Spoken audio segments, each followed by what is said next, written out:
There's a very powerful hadith that shows us the dangers of showing off. The dangers of showing off your good deeds to other people. And that is the hadith reported in Bukhari and Muslim, in which we learn that the very first people who will be called to task on the Day of Judgment, and the very first people who will be rewarded or punished on the Day of Judgment, will be the Hafidh of the Quran, the martyr, the shaheed, and the one who gave of his money all the time for the sake of Allah. These are the first three people whom Allah will call in front of Him. The memorizer, the Hafidh of the Quran, and the martyr who died in a legitimate expedition, and the charitable person.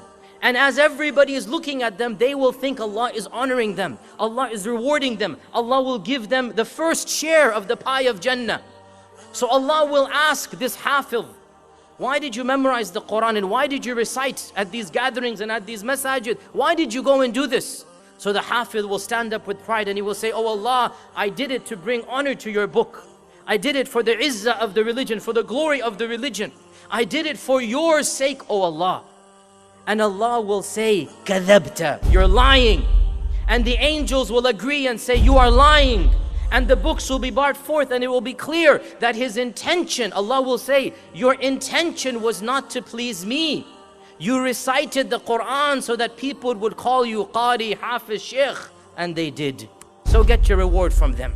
And then the second person, the martyr, the one who waged a legitimate expedition and he gave his life for the cause of Allah subhanahu wa ta'ala. He will be asked, why did you spend your life in the way of Allah? And the man will say, because I wanted to bring help to the religion. I wanted to bring i'la al-kalima, as we call, or bringing help to Islam, glory to Islam. I wanted to defend the religion, defend the weakless and the homeless and the poor. I did it for your sake, O Allah. And Allah will once again say, kadhabta, you're lying. And the angels will testify, you're lying. And Allah will say, you only did it so that people could call you, mashallah, mujahid, mashallah, brave man, mashallah, you've done so much. And the people did. You got your reward from them, none from me. And the same with the third person, that he will say, I gave of my money to be a generous person for your religion.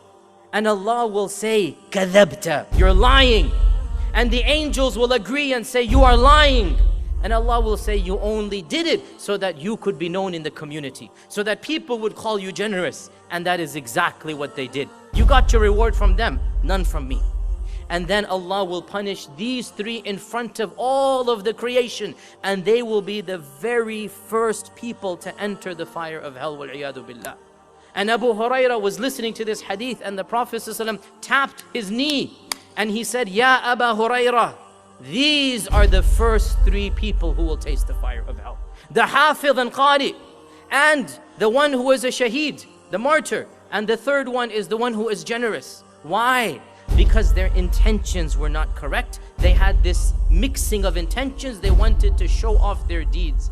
And imagine, brothers and sisters, imagine the fate of the person. He's doing good his whole life and he thinks he's gonna meet Allah with all of this good, and then he is told, you didn't do it for my sake.